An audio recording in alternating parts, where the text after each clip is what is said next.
Hello and welcome, everyone, to this week's episode of the Framework Podcast. We're out here in Las Vegas this week shooting from Excel, and so I'm joined by Anna as usual, and author and a bunch of other things, Mr. Daniel Pink. Thank you for joining us here today. Jamie, thanks for having me. Yeah. So one of the things we always like to ask on the show is about food. And Vegas is an amazing food town, too. There's basically anything that you want. What is the first thing that comes to your mind for food? For any kind of food, not Vegas food. Oh, just anything, yeah. I think first thing that comes to mind is that I'm hungry, and I'm not sure. And I don't mean that as a joke. It's like I still eat like I'm 17 years old, and I still get hungry like I'm 17 years old. Like I've worked at home for 20 years, and I will come into and I have a garage behind the house where I work, and I will come in at like 12:15 and like almost be passing out. I'm so hungry. I'll say to my wife, "Oh my God, I'm so hungry. I can't," And I have a 19-year-old son, and he's the exact same way. And the thing is, I was that way at 19. Now I'm that way several decades later. See, I feel a kinship with you already because I'm like that. I always say, everybody's like, "Are you hungry?" I'm like, I'm always hungry. You don't need to ask me. I'm down to eat anytime. Yeah. No, there's a difference between being down to eat and being hungry. Like I think I'm hungry. I think I'm hungry all the time. I mean, it's That's like why I'm down to eat. Yeah. I mean, if you look at my calorie intake, this is my favorite topic of all. So we can spend the whole time talking about this.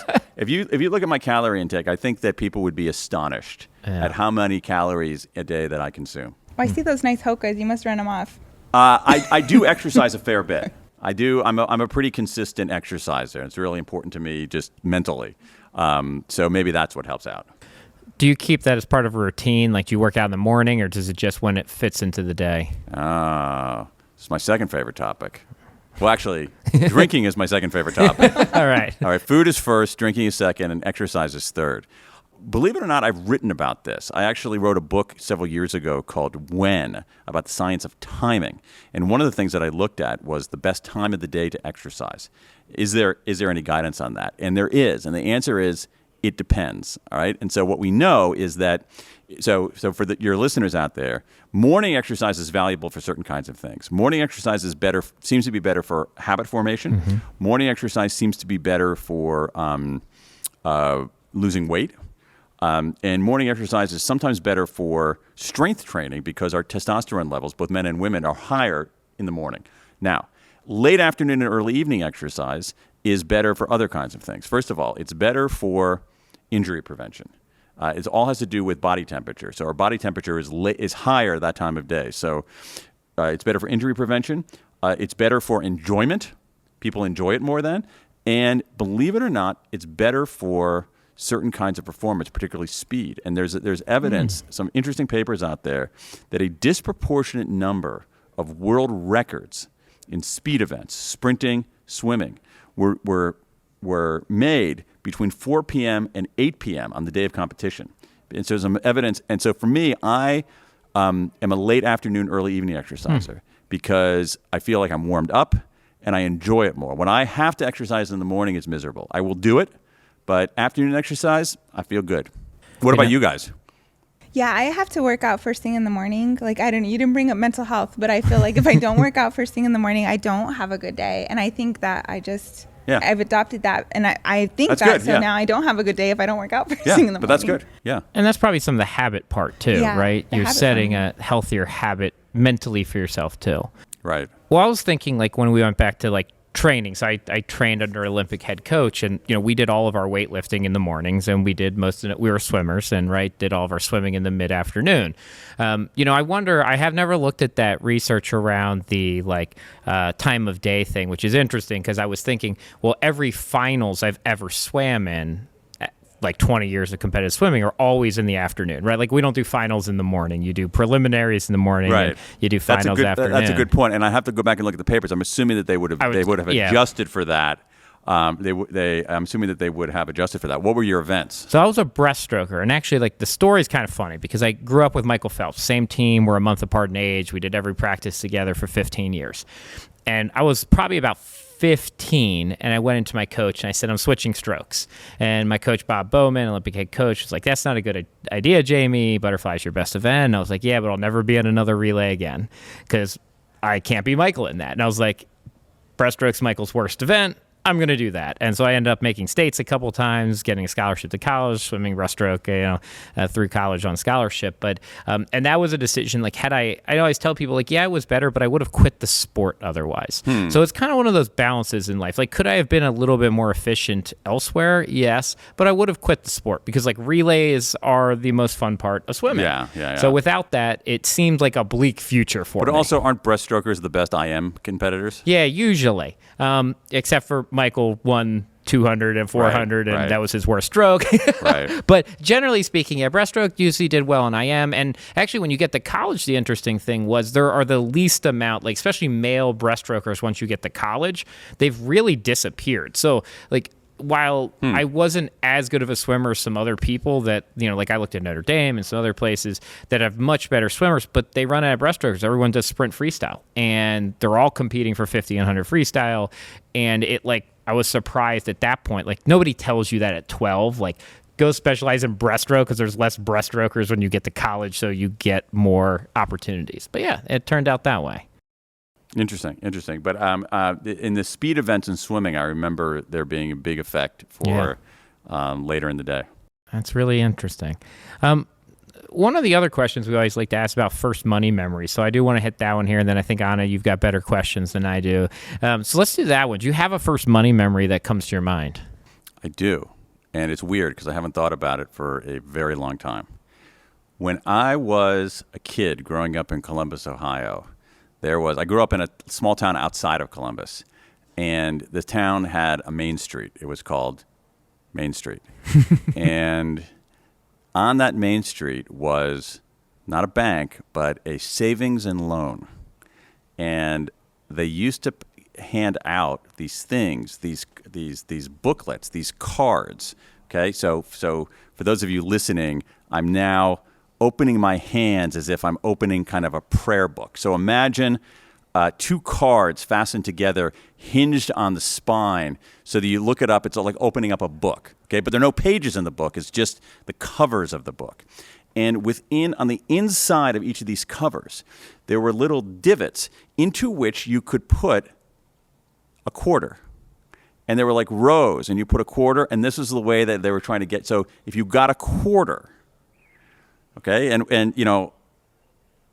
I've got some mileage on me, so I'm old enough to remember a time when a quarter was a somewhat meaningful amount of money, right? You could put a quarter into one of those slots, all right? Then you got another quarter, you put it in there, and then over time you would begin to accumulate these coins, and you would understand the idea of savings. You would not have any notion of the idea of interest, but you would acquire the habit of saving rather than spending. What did you buy with all those quarters? You know what I do remember buying when I was a kid, mostly was with coins, literally with coins, was baseball cards. And if I'm not mistaken, I think baseball cards at the time cost a dime. They might have gone up to a quarter at one point. So if you have a quarter, you can get maybe 2 packs of baseball cards. And as luck would have it, I'm enjoying this march down memory lane, you guys. As luck would have it, about like less than a block from that savings and loan that I mentioned, long gone. Guess what that savings and loan? So it was this glorious building that looked with like big pillars and everything like that. It was like a temple of finance. All right, that's what the building looked like. Even though it was like a crappy little savings and loan, right? Guess what it is now? It's a memorabilia store with baseball cards. It's a Starbucks. Oh, all right. Of course it's a Starbucks. Okay, everything's a Starbucks. So in any event, but my memory is a little bit hazy, but maybe like 6 or 7 sort of addresses down was a pharmacy called Cochrane's Pharmacy. This is way before like big chains had taken over everything. And that's where I would go to get my baseball cards. Very neat. So you've come a long way since buying baseball cards with your quarters, and as part of our coach team, or not. Well, maybe it's just they're just more expensive. He buys Pokemon cards now. Yeah, exactly. But our Carson coaching team was just super thrilled that you were here today. And they actually mentioned a lot of your books in their presentation today. And they're always recommending your books to their coaching members. And so, they had a couple of really good questions. And one of the ones that they've asked me to ask you was, what's a better motivator for affecting change, personal change? Is it negative, motivations, or is it more positive reinforcements? I don't think there's a simple answer to that question, Anna. It really depends. I actually think if we widen the aperture a little bit and not ask the whether question, or not ask the either or question, and say, okay, what is the best mechanism for affecting personal change? I actually think that it is not about motivation. I think it's actually about environment. It's about architecture. It's about creating an environment, a space where doing the thing that you want to do is easy. Okay, so we see it a perfect example of it is in finance, actually. You had all of this effort. 100 years ago, I worked at the U.S. Department of Labor for the U.S. Labor Secretary. And the U.S. Labor Department, as you guys know, has some control over retirement savings and so forth. And so there were all these public information campaigns, save for retirement, put money in your 401k. And then people have a choice to put money in their 401k, and they don't. And so what happens? You come up with the policymakers come up with a negative option. So what we're going to do, we're going to enroll you immediately into the 401k program at our company. You have full choice. You can decline that. You can uncheck the box. Literally, that's all you have to do. Uncheck the box. And that ended up being the most effective thing in getting people to save for retirement. It wasn't persuasion. It wasn't, we want to motivate you. If you don't save for money, we're going to slap you on the wrist. If you do save money, we're going to pat you on the back. It's really changing the architecture. Yeah, that's a very interesting point. Yeah, it actually, so we were doing a conversation very similar. So Dr. Richard Thaler's nudge, obviously, right, was a huge impact on that, right? Yeah, exactly. And the interesting thing, somebody asked a question about that earlier today, and there's a behavior researcher here, Jen Gongola, and she was like, the problem with a lot of this is people focus only on the person when they talk about this, but it's the person plus the atmosphere or situation. Absolutely right. I could not agree with you more. And it's basically, this is the whole reason why. So let's shift from baseball cards to the broad field of psychology. All right, there are different aspects of psychology. There's personality psychology, there's developmental psychology, but there's also something called social psychology, which recognizes that human behavior is the product, exactly as you say, Jamie, of the person and the situation. And so if you only change the person, which is hard to change people, okay? It's sometimes easier to change the situation. That's what that 401k thing was. We changed the situation. We didn't change the people, all right? So sometimes we focus too much on the person and not enough on the situation. And this is true when we try to explain behavior too. I mean, what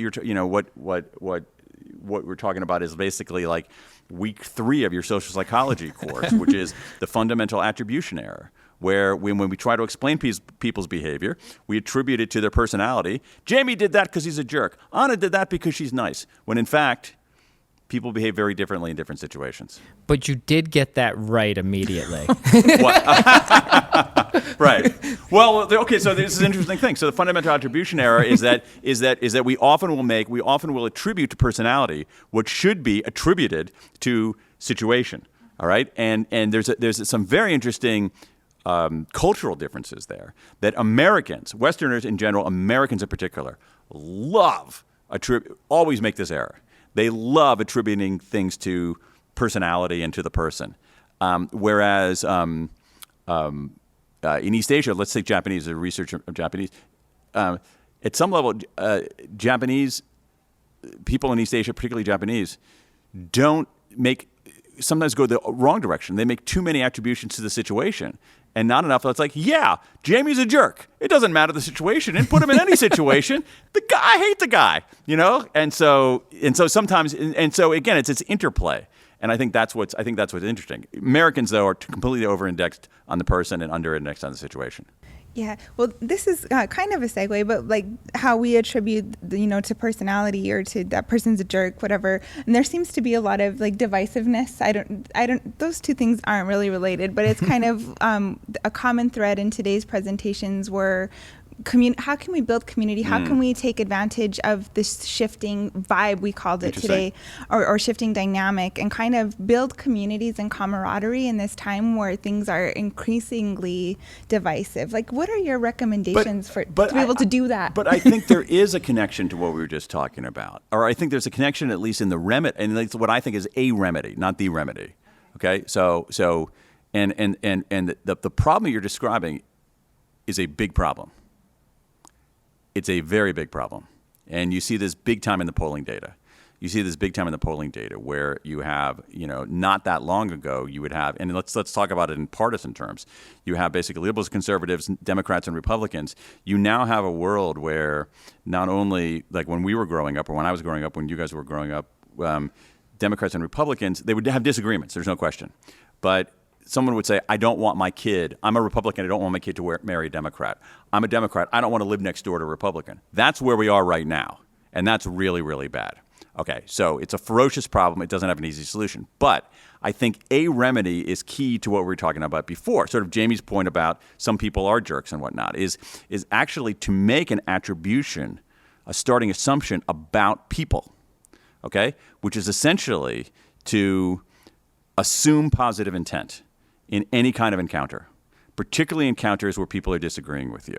So if Jamie and I are having if Jamie and I disagree about something, all right, it's very easy to leap to the conclusion that he's an idiot, he's a jerk, he doesn't know what he's talking about. And I think it's much better to make a positive attribution in those kinds to basically assume positive intent in almost every encounter. Now, what's going to happen is that some people you're going to learn do not have positive intent.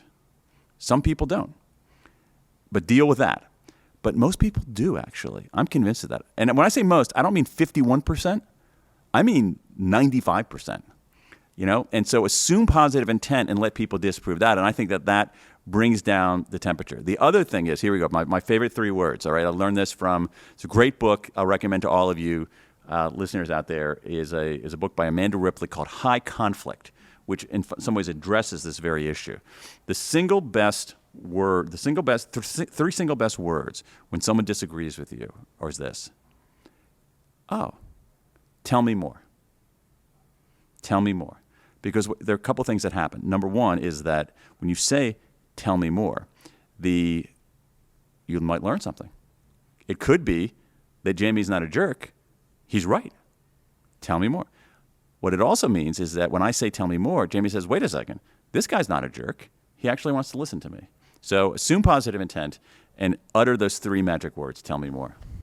I want to, ask a question to both of you. So Anna and Daniel, this is, I hear about all the divisiveness, and, I actually agree personally, but I'm going to play devil's advocate because I went to Hamilton last week. And when I watch Hamilton, I go, you know what? Like, it's not that bad right now. Right? There was a time when the vice president shot the leader of the other party in a duel. Yeah. And his kid died a couple feet away, also in a duel with a fight about his dad's politics. So it's not great, but now, they're in this country, right? It was more divisive then. Okay, so all right, but it's a real. I'll take. Okay, I think this is a great. I think it's a great line of. I was going to say "tell me more," but I thought you would think I was faking. All right, no, but I mean it. Okay, so but I think it's a great line of reasoning, and for a couple of reasons. So I'll see you and raise you on this. All right, so go back to that time. We had people in this country who were enslaved by other people. Mm-hmm. Okay, that's a serious problem, all right? The fact that Democrats and Republicans in 2022 don't get along, that's a problem. But the fact that human beings are enslaving other human beings, that's more serious, all right? That's a big freaking problem, all right? We have, we have problems in, we have these people who don't believe in the results of elections. We have disputes about voting rights and all the kinds of things. Okay, let's go back 123 years. Anna wouldn't be able to vote. That's a problem. That's a bigger problem than yelling at each other. So I think what you have in the story of America in some ways is that we are always going, and we know the phrase, we're always pursuing a more perfect union. Mm-hmm. there's an imperfection in America. We are imperfect as a country. We're imperfect as people. But we are always trying to iron out those imperfections. And right now we have a pretty serious imperfection, a pretty serious one. But it's been worse. It's been worse. But, you know, one of the things that I realize about life is that sometimes there are two things that seem to be contradictory that are both true. So have things gotten a lot better in this country? Absolutely. Are things challenging right now? Absolutely. Yes, definitely. And I think it's a different experience for different people. Like, you know, earlier Lizetta Rainey Braxton, who's a big name in our industry, was talking about as people of color, we need to own our identity and continue to, you know, own who we are and be who we are and bring that full self to the table. But in this climate, it's been very unsafe for people. So I think it's not better for everybody. I think that's generally true. I think that, but here's the thing. It's like, see, there are contradictions here. Okay, so let's say that you are let's say you're an African American person in America in 2022. All right, and let's say you're an African American male. Let's say that you are let's say you are my son, but African American. My son is white. African American, my son. All right. If you walk down the street at night alone and there's a crime anywhere in the area, the cops are going to stop you, right? If you have a traffic infraction, you're going to be treated differently. We know this from the research of Jennifer Eberhardt at Stanford. Literally, the police will talk to you differently. They will talk to you with less respect, okay? Now, that said, that's a big problem. But that said, I would rather be, I think, a 19-year-old African-American male in 2022 than I would be in 1962, before the Civil Rights Act. Certainly in 1862. Now, does that mean that we should stop, that everything is great? No.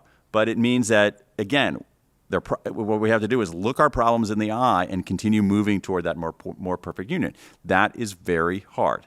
That is very hard because some people believe that if you admit the imperfections in this country, if you actually announce the imperfections in this country, you are being unpatriotic. When in fact, my view is that that's an intensely patriotic thing to do, if you do it with positive intent.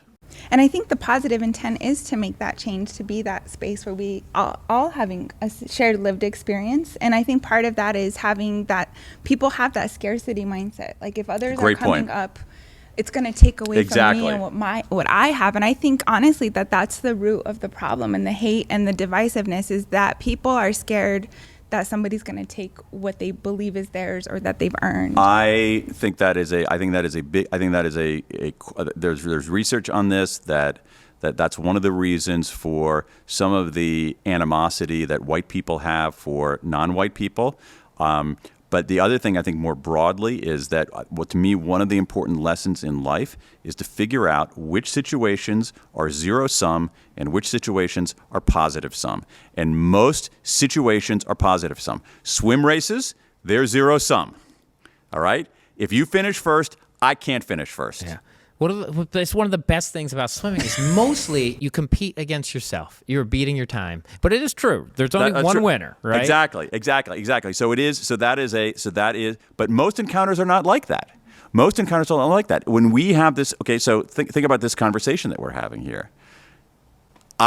If Jamie does well and Anna does well and I do well, we can all do well together.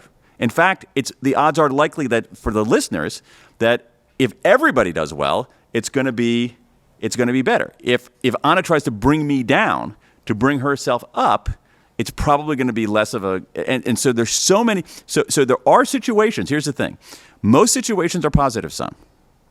Not everyone though. Not everyone is. So understanding the few situations that are zero sum and recognizing that most situations are positive sum is, I think, an important lesson. It's the same way. It's like we see this in the research too about things like certain kinds of generosity. If you help somebody out, that doesn't hurt you. Arguably, it could help you down the road.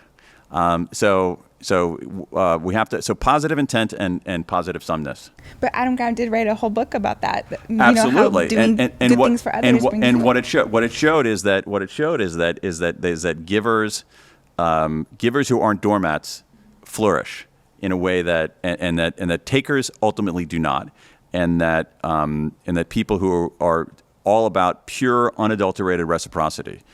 I'm going to help Jamie, but I'm only doing that because he's going to help me down the road. That givers who aren't doormat do better, and that's positive sum thinking. Well, this has been wonderful. We're close to time, so I want to get one question in here, and we'll close out on this one. What is something in your life that you think you focused on that's led to the framework of your success? I don't know. I mean, I could be a jerk now and like. You ever called me a jerk? It's fine. So yeah. No. I mean, it's like okay. So here's the thing. So 100 years ago, I went to law school, and one of the things you learn in law school is to challenge the premise of questions. So I could be a jerk and challenge the premise of that question, but I'm not. I'm going to refrain. All I'm saying is that I want to do that because I don't think about it's like, oh, I don't. Anyway, the whole realm of success, well, what's known as success, is a murky, difficult topic, and I think that most people who others might view as successes don't look in the mirror and say, "I'm a success." I don't think it works that way. So the one attribute that I think has helped me more than anything else, well, I think there are two. So there are two attributes. One is just simply being curious about stuff and being willing to say, hey, I don't know. Well, I wonder what that answer to that question is. I'm really keen to find out. So I think that's one thing. And the other one is, at some level, not care. One of the most liberating experiences in my life it wasn't a moment, but it was a gradual process when I was a younger person and when I was in my early 20s, where I pretty much stopped caring what other people thought of me. And I stopped navigating my life based on what other people thought of me. Because I had a revelation. I discovered what people thought of me. I was always concerned, okay, what are people going to think I'm cool? Are people going to think I'm smart? Are people going to think I'm, a good athlete, whatever? And I discovered what people thought of me. They didn't think of me. No one was thinking about me. Everybody was thinking about themselves. No one was paying attention to me. So do your thing. And so I think it was those two things. It's like basically just doing your thing and actually following your curiosity. I love that. We had a moment at the Wealthies in New York last week where one of my friends was like, my pants are wrinkled. I'm like, nobody cares about your pants. They're all concerned about how they look and how they feel. Exactly. Exactly. No one is even noticing. I mean, the interesting thing. I'm going to blow it now, but the interesting thing is, like, let's say that Jamie and Anna are talking later on, and have one of them say to the other, what color shirt was he wearing? Yeah. Okay. And most people don't even remember. My shirt's a little wrinkled though, but I don't care. Nobody would have noticed, but now they're going to hear it. Exactly. And for anyone not watching it, he was in a blue shirt. Yeah. Well, yeah, and actually, we can wrap up now because I know we're trying to be respectful of everyone's time too. But I think the one part, you're entirely right. And so, I think good questions and bad questions elicit just as good of responses sometimes too. And the success thing, I think you're right. Like, if you ask people, they very, very rarely view themselves as a success, but it depends on parts of their life or things they have done they might view as a success, right? Like raising kids. I'm a successful father. Are you? Do you think are you a father? I am. And are you a successful father? So far. Yeah. So you qualified that. Yeah. All right. Success, I mean, everything is qualified, right? Like, you can be the best at anything, and then tomorrow somebody might be better. If it's zero sum and you're comparing yourself to everybody, but if you ask me that, it's a great question. I mean, I think it's a great point. It's like if you were to ask me, am I a successful father? I would say I don't know. Yet. Right. I don't know. Like, when will you know the answer to that question on your when will you know? Well, it's the kind of thing that only your answer. It's a fascinating thing. You know what I mean? Because I think it goes to this idea of. I mean, you guys have done a brilliant job of like putting these themes together, because it's very similar to this thing that we were talking about before about this moving toward a more perfect union.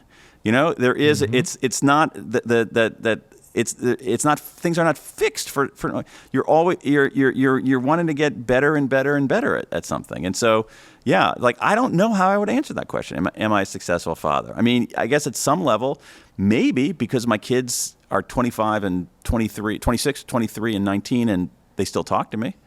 Yeah. And but I don't know. Like I don't know when I'll know the answer to that question. Have you ever asked them?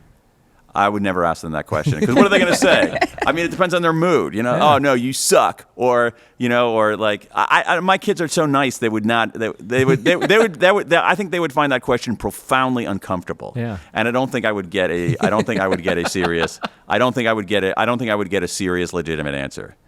But it's interesting. It's such an interesting question, though. Because I don't think it's not like one of those game shows. Final answer? Yeah. It's like there's not a final answer. It's like, I don't know, ask me tomorrow. I might feel differently. Well, this was fantastic. It's definitely. Anna, great job as always. And just look, we did not go zero sum here. We raised the bar all the way across. So I feel happy about that. So everyone, thanks for being here. And I just want to thank everybody else for listening and watching to this week's episode of the Framework Podcast.